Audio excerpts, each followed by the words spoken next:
¿Qué haría si estuviera atrapado en un territorio limitado, expuesto a las inclemencias del tiempo y sin posibilidad de refugiarse ni de huir? Sin otros recursos para alimentarse salvo los que hubiese disponibles, puesto que no podría desplazarse a ningún lado. Sería una misión imposible.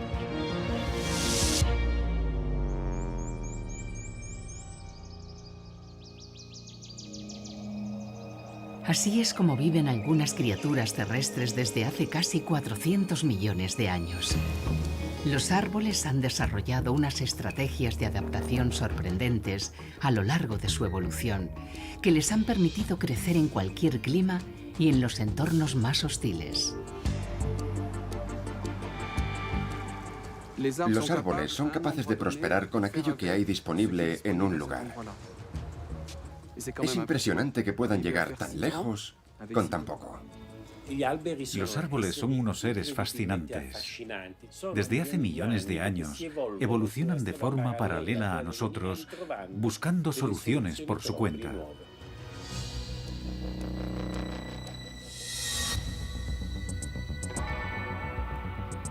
Hoy en día, la ciencia conoce mejor el secreto de sus extraordinarias facultades. A pesar de su apariencia sencilla, los árboles son unos auténticos superhéroes tecnológicos. Los bosques nos proporcionan una gran variedad de servicios, como medicinas, madera y un aire y agua limpios. Son la herramienta más poderosa contra el cambio climático. Ante los retos que nos aguardan, los árboles son nuestros mejores aliados para preservar la vida en la Tierra. ¿Y si siguiéramos su ejemplo? La genialidad de los árboles.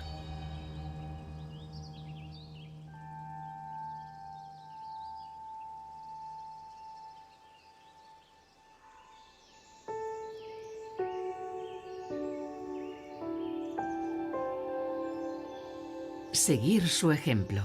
No se trata de ninguna broma. El término biomimesis viene de vida e imitar. Se trata de inspirarse en el funcionamiento de los seres vivos que nos rodean.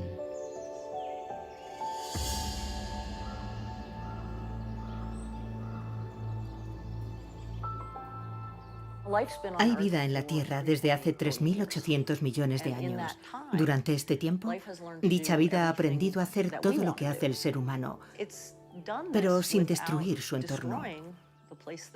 Eso es lo que nosotros deberíamos de aprender también, antes de ir a otros planetas.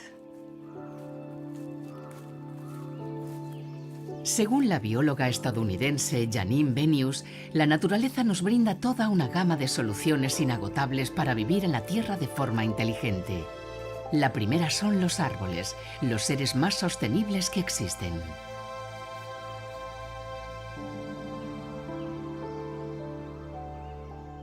Este árbol tiene varios cientos de años.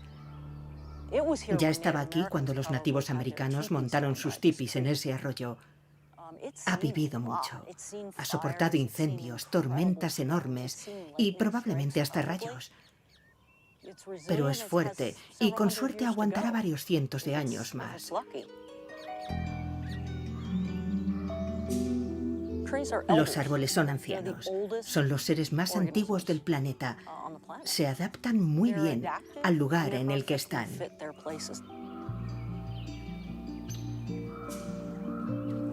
Tenemos mucho que aprender de los árboles.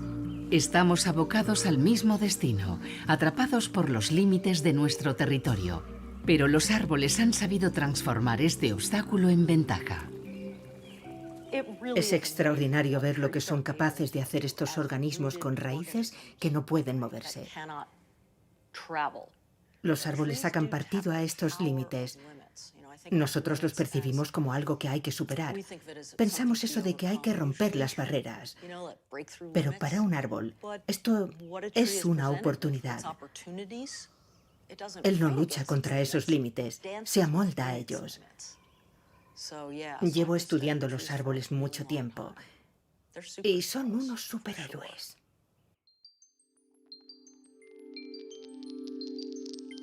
El primer reto al que se enfrentan los árboles es al de alimentarse sin desplazarse. Al contrario que nosotros, los árboles, como todas las plantas, tienen que conformarse con lo que hay disponible en el lugar donde están plantados. El sol, el agua y un gas presente en la atmósfera, el dióxido de carbono o CO2. Un árbol transforma todo ello gracias a un proceso prodigioso, la fotosíntesis. La mayor parte del trabajo lo llevan a cabo las hojas, que son auténticas plantas de procesamiento. Bajo la superficie hay unos pequeños poros llamados estomas que absorben las moléculas de CO2. Además, las células verdes hechas de clorofila captan la energía solar. El sol y el agua, empujados hacia el suelo, convierten las moléculas de CO2 en moléculas de glucosa. Estos azúcares proporcionan al árbol tanto el material como la energía para crecer.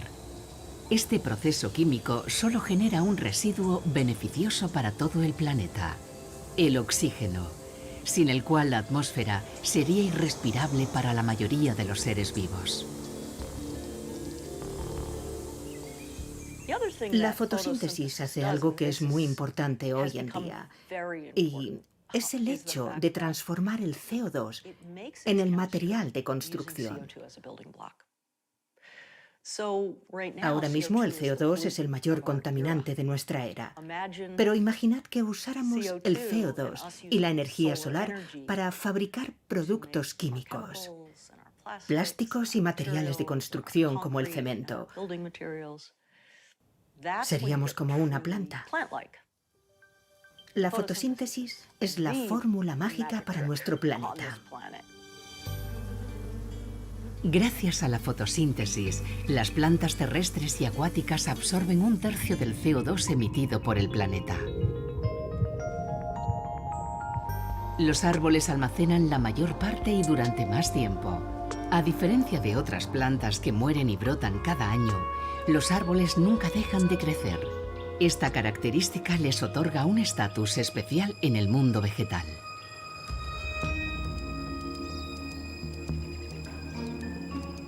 Uno de los pocos laboratorios científicos interdisciplinares del mundo dedicado a la fisiología de los árboles se encuentra en Francia. Se sitúa en el INRAE, el Instituto Nacional de Investigación para la Agricultura, la Alimentación y el Medio Ambiente. Dicho centro se llama PIAF y el director es Bruno Mouliat.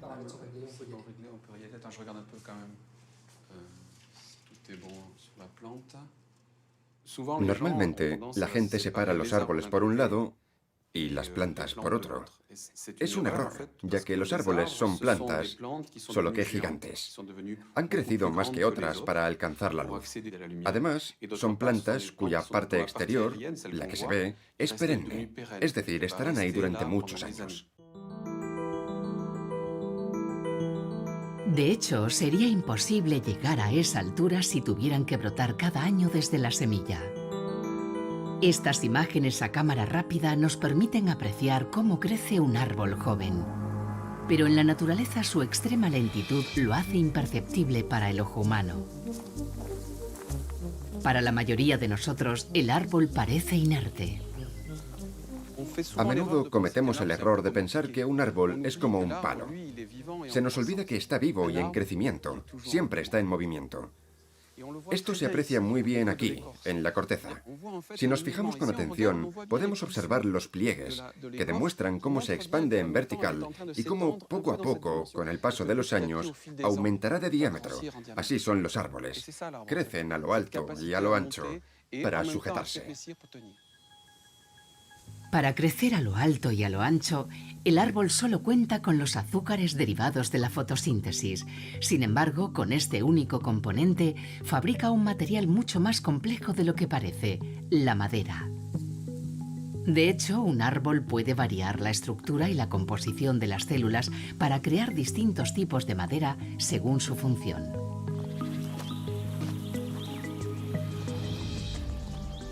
Mirad este árbol.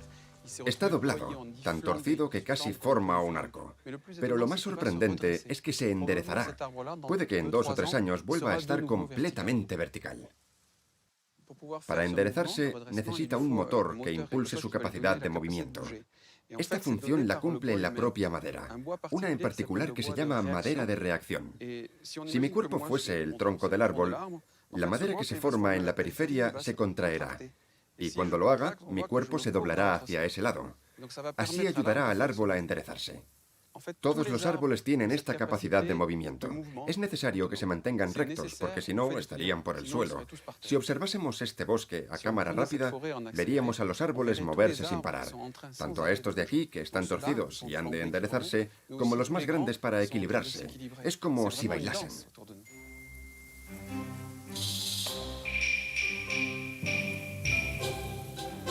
Este baile tiene un objetivo concreto: mantenerse derecho. Una postura que no es tan obvia como parece. Implica un control constante del equilibrio para permanecer recto y con la cabeza bien alta. Los árboles crecen hacia arriba y normalmente se cree que es porque van buscando la luz. ¿Pero es esa la única razón? Las plantas necesitan luz. Saben captarla, pero no basta para mantener el equilibrio. Por ejemplo, si la luz les llega por un hueco y se inclinan en esa dirección, podrían partirse. Existe otro elemento más importante que la luz. Para demostrarlo, Bruno Mulliat y sus colegas han creado un sistema en el que la luz procede de distintas partes con la misma intensidad. Metieron una planta joven de álamo dentro de la esfera luminosa durante varias horas, tumbada hacia un lado. Cuando la planta está en el centro, crece sin problemas porque capta toda la luz que necesita. Sin embargo, aquí la luz no le sirve para distinguir entre arriba y abajo, así que no puede guiarse por ella. Pero está muy bien orientada hacia arriba sin ningún problema. Por tanto, influye otro factor: percibe la gravedad.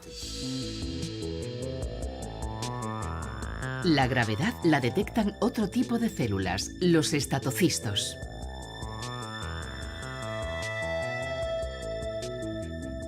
Son unos granos de almidón bastante gruesos que se encuentran en el interior de unas pequeñas células especializadas. Al pesar más que las propias células, se acumulan en la parte de abajo.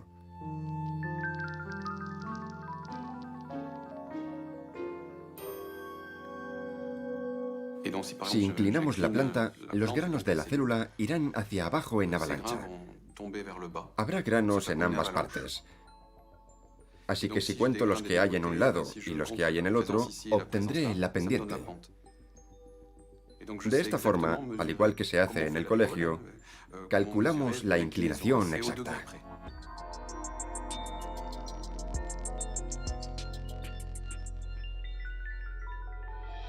Este cálculo geométrico permite al árbol conocer el ángulo preciso de su inclinación para volver a la posición vertical. Se parece al oído interno de los humanos. Nos orientamos en relación a la gravedad gracias a unos granitos del oído interno que también pesan mucho y nos indican dónde está el suelo. La diferencia con las plantas, y con los árboles en particular, es que su sistema es minúsculo y cabe dentro de una célula. Dichas células se reparten por toda la planta.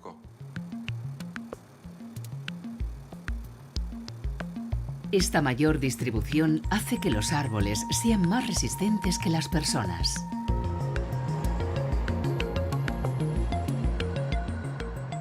Si nos sacuden con fuerza, no sabremos dónde está el suelo y dónde el cielo. Perderemos el sentido de la verticalidad. Nuestro oído interno es muy sensible a todo lo que perturba la percepción de la gravedad.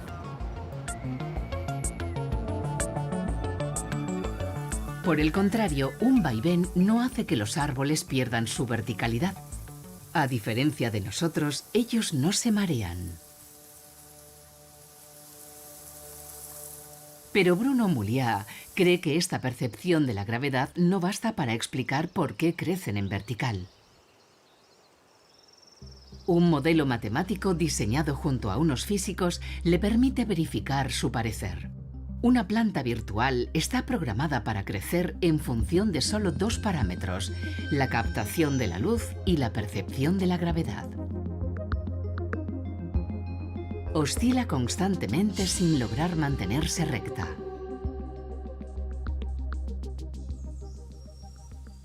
Para que el árbol permanezca derecho, hace falta un elemento adicional, algo que era impensable hasta que Bruno y su equipo lo descubrieron.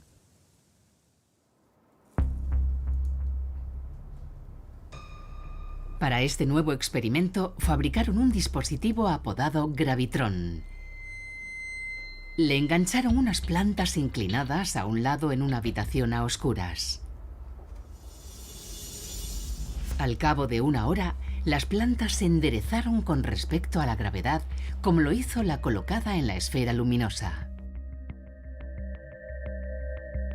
A continuación, se las privó de la percepción de la gravedad, haciéndolas girar de forma continua sobre sí mismas, lo que impidió que los granos se fuesen al fondo de los estatocistos. Las plantas no sabían dónde estaba el suelo. Cuando se las privó de la percepción de la gravedad y estando a oscuras, el único punto de referencia que les quedaba era su propia curvatura.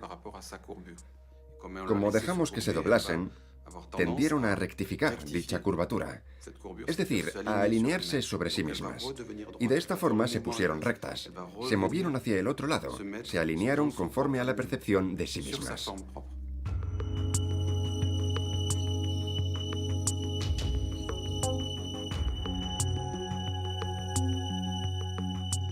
Nuestra percepción, lo que vemos de nosotros, es el sentido de la rectitud. No es lo mismo que estar inclinado. Puedo estar inclinado y derecho, recto. Dicho sentido consiste en saber si estoy recto o curvado. A este sentido se le llama propiocepción y pensábamos que solo lo poseían los animales superiores. La propiocepción nos permite, por ejemplo, beber con los ojos cerrados porque sabemos dónde tenemos la mano y dónde está nuestra boca. Percibimos nuestro propio cuerpo y su posición en el espacio. Este gran descubrimiento realizado por los investigadores del INRAE trastoca nuestras convicciones. Fue una suerte descubrir algo que no se sabía de las plantas y que evidentemente influyó en la comunidad científica. El hecho de saber que una planta es capaz de percibir su propio cuerpo cambia nuestra visión de las mismas.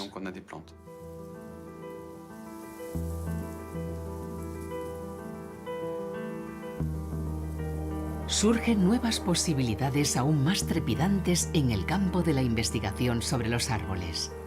De la percepción de su propio cuerpo a la consciencia o incluso la inteligencia podría haber solo un paso.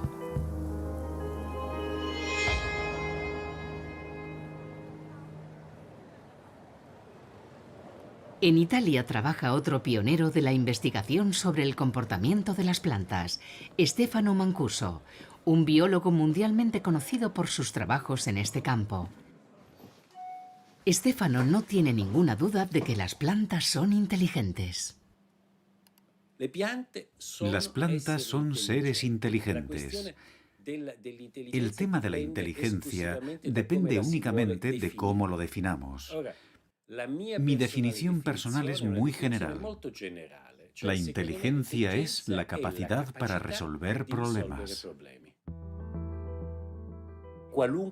Todos los organismos, desde una bacteria hasta una persona, necesitan resolver problemas.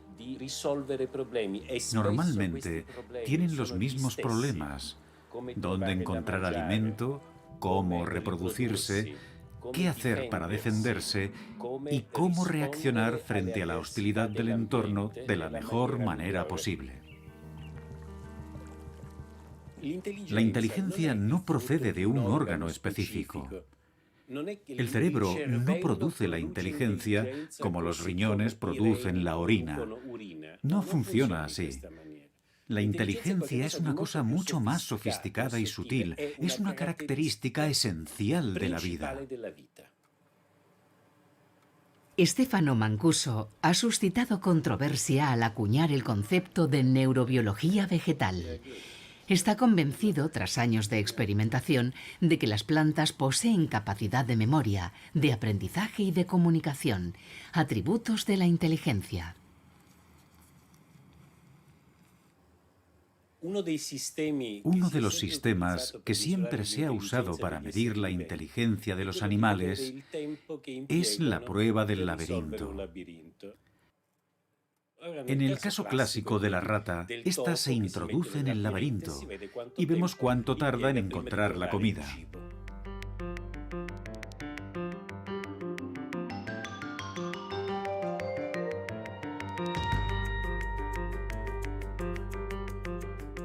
En el caso de las plantas, evidentemente hace falta más tiempo que con los animales.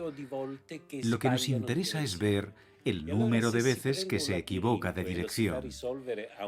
Si metemos una raíz en un laberinto, ocurre una cosa sorprendente.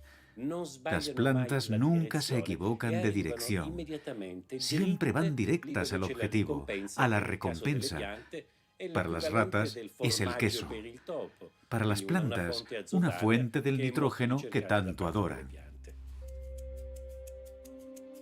La prueba del laberinto se le da mejor a la raíz que a la rata. Una sola raíz es capaz de percibir de forma continua y como mínimo 20 parámetros físicos y químicos diferentes. Eso es muchísimo. Las plantas son capaces de percibir cosas que los animales no notan, como componentes químicos, campos magnéticos o campos eléctricos. Los árboles no poseen cerebro, el órgano que filtra la información y ordena el movimiento. Entonces, ¿qué es lo que mueve a las raíces? Son como un enjambre de insectos en el que cada raíz sería un bicho. Un sistema de raíces se compone de cientos de millones de raíces. Cada una se coordina con las demás y todas juntas forman una especie de superorganismo inteligente. La inteligencia de enjambre es un comportamiento colectivo que se observa en la naturaleza. Cada individuo es autónomo, pero se coordinan en armonía sin ninguna supervisión centralizada. Lo que ocurre en los árboles es similar. La información es percibida y procesada por los millones de células repartidas por todo el cuerpo, como en las raíces. Dichas células actúan de forma grupal, otorgando una respuesta coordinada sin que ningún órgano específico las controle. El árbol es como una gigantesca red celular ultraconectada y su inteligencia está a la vez en todas partes y en ninguna. Todo él es su propio cerebro.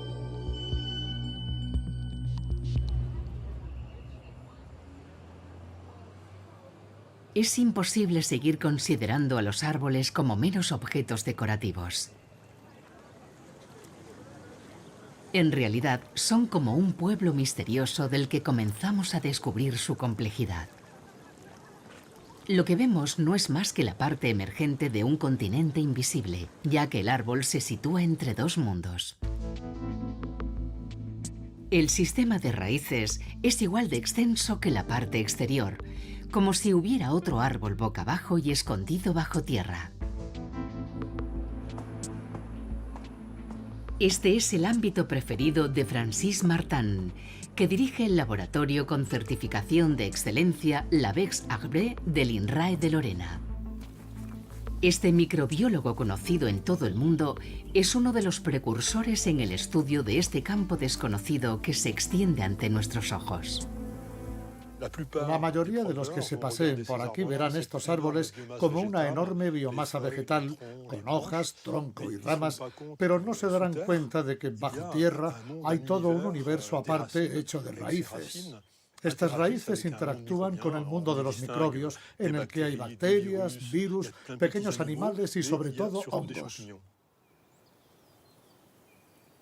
Los hongos que nos gusta recoger en otoño son algo más que coloridos y apetitosos sombreritos. Ya sean comestibles o tóxicos, son los principales protagonistas del bosque. Algunos, llamados descomponedores, desintegran la materia muerta y los desechos. Otros son unos valiosos ayudantes para los árboles y se conocen como hongos simbióticos. Solo se ve su fruto. La parte principal de estas criaturas está formada de filamentos subterráneos que cohabitan con las raíces de los árboles. Lo que más me interesa son los hongos simbióticos. Aquí podemos ver dos, la Amanita phalloides y un Lactarius, probablemente ligados a las raíces de esta haya. Aquí vemos el fruto, pero bajo tierra están los filamentos microscópicos que colonizan las raíces de este árbol. Si excavo y tiro un poco, aquí se aprecia cómo los filamentos del hongo simbiótico se entrelazan de forma muy estrecha con las raíces más pequeñas del árbol. La función de estos filamentos es absorber del suelo los minerales como el nitrógeno y el fosfato y transportarlos a la raíz. Disueltos en el agua que sube hasta las hojas, estos minerales son unos nutrientes indispensables para el crecimiento de los árboles. Son una ayuda extra maravillosa para un árbol. Se cree que por cada metro de raíz hay 1000 metros de filamentos que se extienden por el suelo y que se cuelan por los agujeritos para extraer fosfato y nitrógeno. A cambio de este trabajo, los árboles les proporcionarán azúcares a los hongos simbióticos. Los árboles suministran el 20% de sus azúcares mediante fotosíntesis a su socio subterráneo. A cambio, su superficie de absorción se multiplica por 1000. A este trueque tan justo se le llama simbiosis micorrícica. Creemos que la simbiosis micorrícica surgió cuando las plantas poblaron los continentes. Los microbiólogos pensamos que sin este proceso no existirían las plantas ni los árboles. La lente del microscopio confocal, con un aumento de hasta 200, muestra un fenómeno sorprendente. Los filamentos del hongo, en verde, penetran hasta el centro de la raíz, en rojo. La envuelve poco a poco como a un regalo para formar con ella un nuevo órgano. Esta unión se llama micorriza.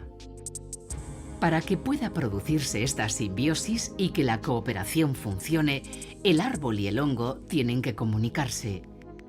Un diálogo que básicamente pasa por los intercambios de moléculas químicas que se están empezando a comprender. Las investigaciones que hemos hecho en el INRA de Nancy, en colaboración con equipos de todo el mundo, han demostrado que existen señales que las plantas y los hongos intercambian. Estas señales les permiten coordinar sus actividades, el desarrollo de la simbiosis y el metabolismo de las dos partes. Los científicos comienzan a entender mejor estas interacciones subterráneas que se van complicando a medida que avanza su investigación. Descubrieron que la propia micorriza está colonizada por bacterias que interactúan con ella. Son parecidas a las bacterias de la flora intestinal de los humanos. Un árbol no existe por sí solo, es en realidad un supraorganismo. Es como una matrioska. El árbol interactúa con los hongos micorrícicos y estos interactúan con las bacterias. Todos estos organismos forman una red muy complicada que intercambia señales y moléculas y que se adapta perfectamente a su entorno. Cuando cambia el tiempo, la red funciona de forma distinta y se ajusta a las modificaciones impuestas por el entorno. Es una red fantástica que conecta todas las raíces de todos los árboles que nos rodean. Algunos investigadores comparan esta enorme red que circula bajo tierra con una especie de Internet vegetal que conecta los árboles y les sirve para comunicarse. Como científicos tenemos una cosa clara. Existe una red que conecta a todas las plantas. Los distintos árboles intercambian nutrientes y probablemente señales a través de esta red micelial subterránea. Lo que desconocemos es la importancia ecológica y biológica de dicha red. Aún queda mucho por investigar. La genialidad de los árboles se basa en que desde el principio comprendieron que la unión hace la fuerza. Me sorprende que tras cientos de años de investigación científica no hayamos descubierto hasta hoy estas estrategias de cooperación y lo omnipresentes que son. Es hora de actualizar nuestra definición de lo que es natural. Los estudiantes de empresariales aprenden a abrirse paso en el mundo compitiendo. Se les enseña a ser buenos competidores, cuando en realidad la selección natural recompensa a los organismos que saben asociarse. De hecho, las estrategias de cooperación son las que permiten que los organismos se adapten a los cambios del entorno. Imaginad que el mundo se organizase según un nuevo principio de cooperación beneficiosa para ambas partes, en lugar de por la regla del más fuerte.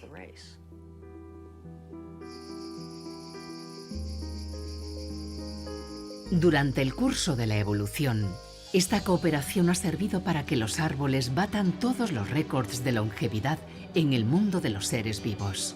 En todos los continentes hay árboles centenarios o milenarios. En las montañas blancas de California se encuentran los árboles más antiguos del planeta.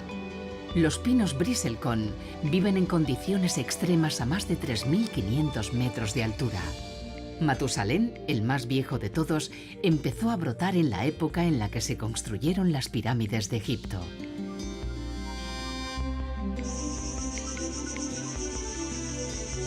Un árbol puede vivir de forma indefinida si encuentra de qué alimentarse. Cuenta con el abundante CO2 de la atmósfera y con la luz del sol para activar la fotosíntesis. Pero hay otro recurso que no le puede faltar: el agua. Para ello, cuenta con un sistema de riego de alto rendimiento que le sirve para saciar su sed en cualquier momento.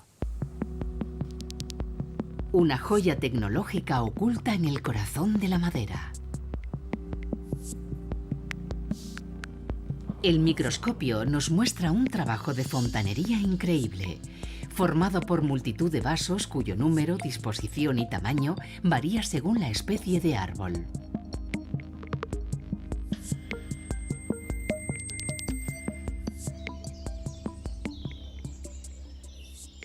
La secuoya gigante de California, una de las criaturas más grandes del planeta, transporta a diario entre 2.000 y 3.000 litros de agua por el tronco hasta una altura equivalente a la de un edificio de 30 pisos.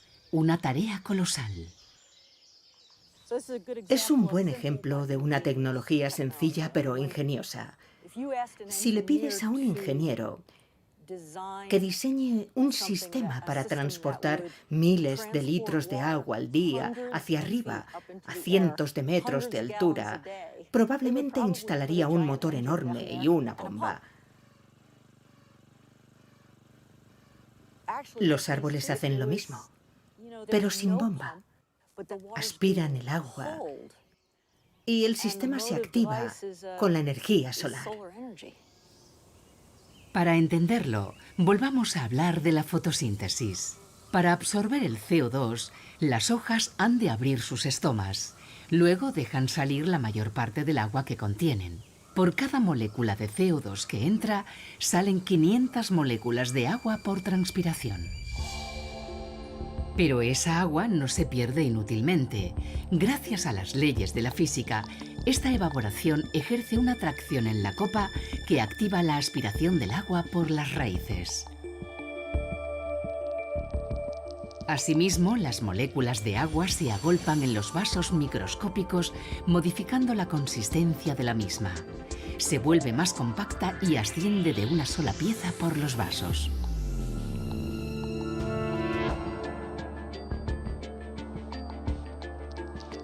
Este sofisticado mecanismo resuelve el problema de la circulación del agua. Aunque a este rey del reciclaje le queda otra cuestión por solventar: No quedarse nunca sin este recurso, ya que no puede ir a buscarlo a otra parte. Los árboles se las han ingeniado para que el agua vaya a ellos.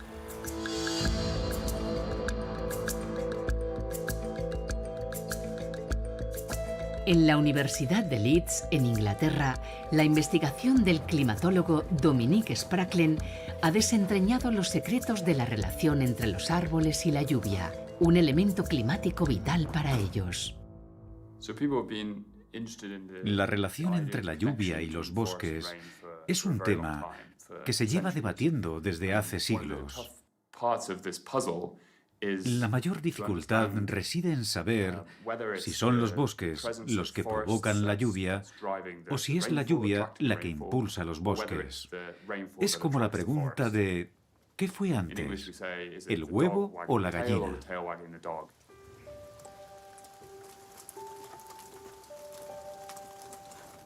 Para resolver este enigma, Dominique y su equipo han analizado miles de datos. Para nuestra investigación, mi equipo usa datos de los satélites de observación de la Tierra que examinan el reparto de los bosques por el mundo y de otros satélites que analizan la temperatura de la superficie y las precipitaciones. Al cruzar todos estos datos, vimos que el aire que circula por grandes superficies forestales contiene más humedad que el que circula por pastos o tierras de cultivo. También descubrimos que el aire que atraviesa los bosques no solo mantiene la humedad, sino que en la estela que deja a su paso llueve más. Gracias a los datos de estos satélites, hemos podido demostrar por primera vez que los bosques provocan la lluvia y no es solo la lluvia la que crea los bosques. Este truco de magia se debe a la evaporación que producen las hojas. La humedad se condensa en la atmósfera y forma nubes. Cuando las gotas de agua se hacen muy pesadas, acaban cayendo en forma de lluvia. El suelo absorbe esa agua que llega a las capas freáticas, donde los árboles la recogen de nuevo a través de las raíces. El abastecimiento está garantizado y el ciclo puede volver a empezar. Los bosques pueden provocar la lluvia no solo in situ. Gracias a la acción del viento que mueve la humedad de un bosque, puede haber precipitaciones a cientos o miles de kilómetros de distancia. Influyen en las precipitaciones a gran escala. Por tanto, los árboles tienen el poder de influir en el clima más allá de su territorio. Han conseguido sacar partido de las desventajas de su condición, haciéndolas beneficiosas para el entorno.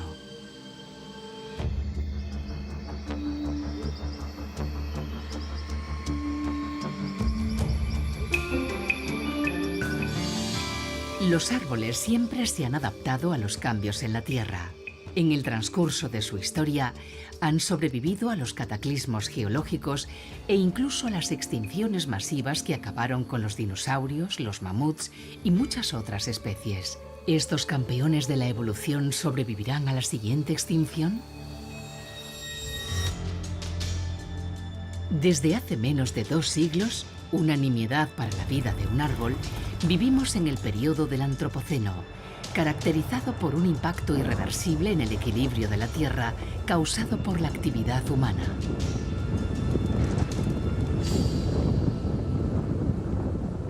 Una de las características del cambio climático actual no es tanto su magnitud, sino su velocidad.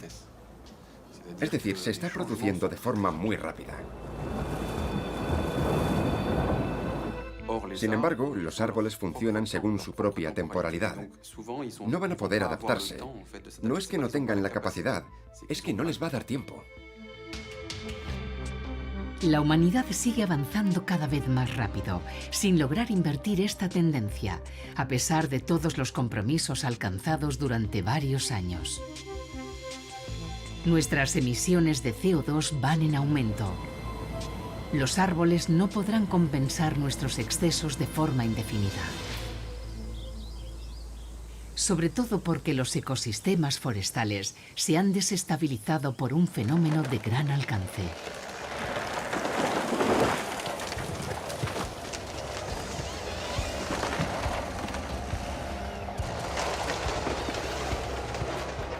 Cada año, 13 millones de hectáreas de bosque desaparecen en todo el mundo, el equivalente a 10 campos de fútbol cada 15 segundos, liberando así todo el CO2 que la madera había almacenado poco a poco.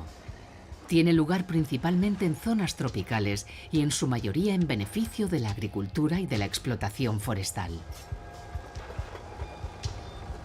Esta deforestación masiva acarrea graves consecuencias a todos los niveles para el funcionamiento del planeta.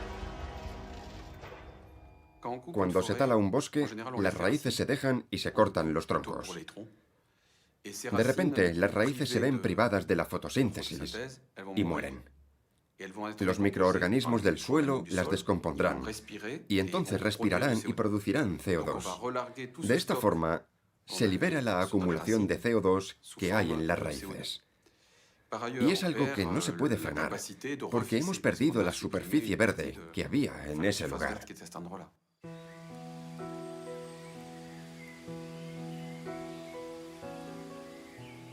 Se nos olvida que un bosque es un mundo.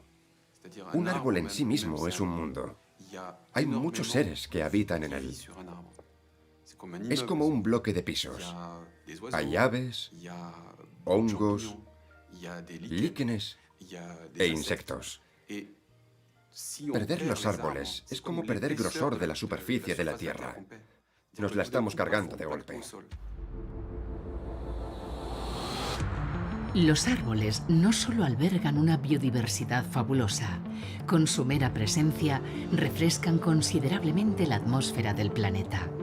Esto se nota en las grandes ciudades modernas de hormigón. La sombra que dan y la transpiración de las hojas disminuyen la temperatura del aire en varios grados. Pero su beneficiosa influencia va más allá de lo que creemos.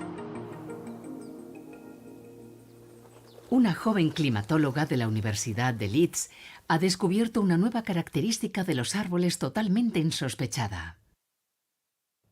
Los árboles aún cubren un tercio de la superficie del planeta y son una pieza clave para la transferencia de agua y de CO2 de la superficie de la Tierra a la atmósfera. Son esenciales en casi todos los procesos terrestres. Lo que hemos descubierto es que su efecto refrescante es más fuerte de lo que creíamos. Catherine Scott localizó esta nueva facultad en las moléculas químicas emitidas por los árboles. A veces percibimos estas moléculas invisibles, pero no nos damos cuenta de su importancia. Son unos compuestos orgánicos volátiles que los árboles producen de forma continua y se almacenan en las hojas. El olor tan agradable que desprende un bosque de pinos lo producen esos gases. Cuando hace bastante calor, las hojas sueltan estos gases al aire. Una vez en el aire, reaccionan con otros componentes para formar moléculas más complejas y algo pegajosas. Pueden pegarse unas a otras o a otros elementos del aire y formar unas partículas diminutas. Estas partículas irán haciéndose más grandes conforme más cosas se les peguen y cuando alcancen un cierto tamaño podrán actuar como un núcleo para la formación de gotas de las nubes. Cuantas más gotas haya en una nube, más clara será esta y reflejará mejor los rayos del sol.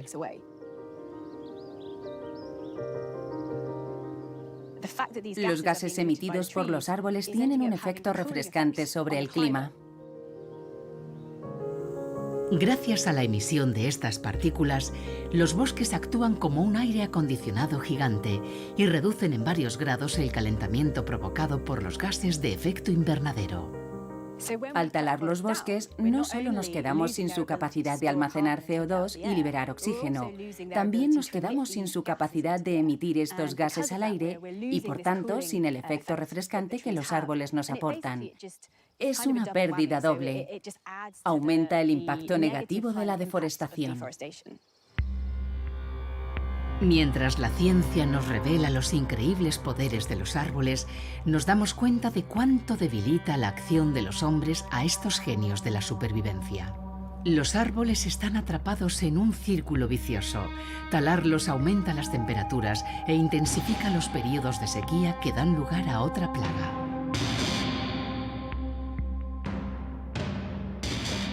Los incendios gigantes arrasan los bosques desde hace años y lo sufren todos los continentes: Siberia, África, California, Indonesia, Australia y la Amazonia. Millones de hectáreas han ardido por todo el mundo.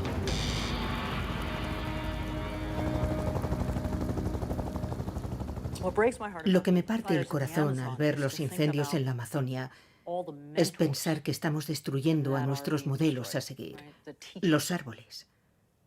Justo cuando nos habíamos dirigido a ellos para preguntarles ¿qué podemos hacer para ser como vosotros y vivir de una forma tan maravillosa en este planeta? La Amazonia regula el clima y participa en todos los ciclos de la Tierra. Es un sistema extraordinario. Perderla significa perder una gran biodiversidad y todas sus características irreemplazables. Estamos mordiendo la mano que nos da de comer. No podemos permitir que siga desapareciendo.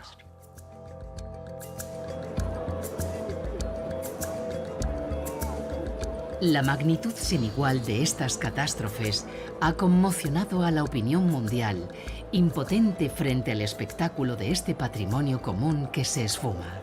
¿Es demasiado tarde para detener lo que nosotros hemos desencadenado?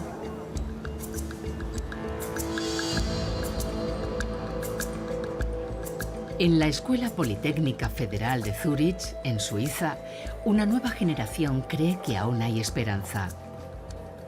Thomas Crowder, un joven inglés investigador en ecología, ha reunido en su laboratorio a un grupo de científicos de distintos ámbitos. Creen que los árboles se pueden salvar. Es urgente una replantación masiva.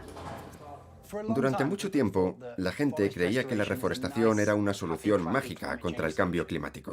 Pero también es el arma menos conocida contra este problema, porque desconocemos la extensión del sistema forestal mundial. No sabemos con cuántos árboles contamos, ni cuánto CO2 tienen almacenado, ni cuánto espacio hay para plantar otros árboles, ni cuánto CO2 podrían almacenar.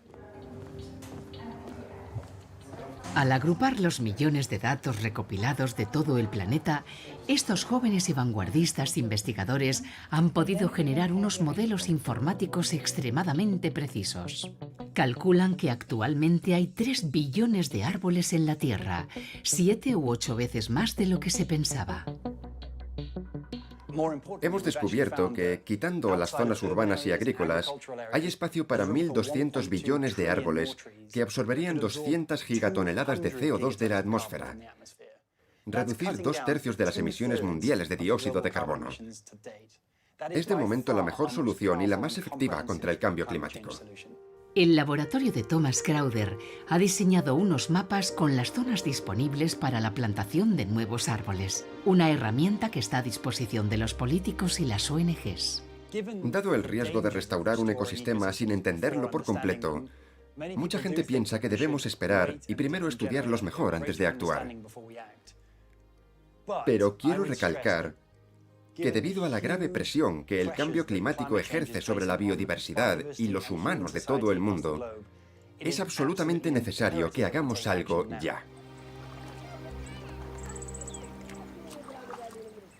Lo bueno de la reforestación es que cualquiera puede hacerla.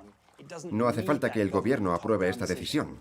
Cualquiera se puede implicar, ya sea restaurando ecosistemas, donando dinero a la gente que se encarga de ello, o invirtiendo en empresas respetuosas con el medio ambiente.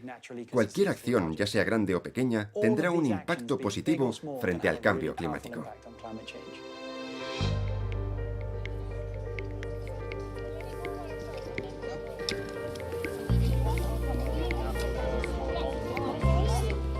Las soluciones ya están en marcha.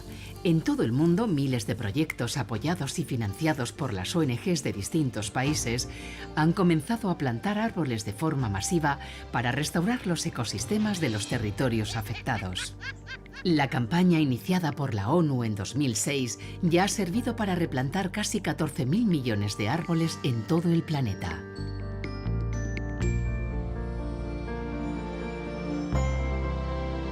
En el futuro veremos si estos jóvenes árboles han sabido adaptarse.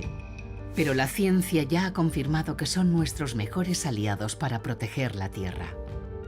Solo nos queda seguir su ejemplo y aprender a vivir de forma inteligente en nuestro planeta sin destruirlo. Para mí, la esperanza reside en plantar árboles y en que aprendamos a comportarnos como ellos, en pensar como un árbol. Si queremos conservar este planeta, no nos queda otra. Solo hace falta un poquito de humildad, utilizar la lógica y tratar a estos seres de forma diferente. Hay que tratar a la naturaleza con respeto. Y así es como nos salvaremos.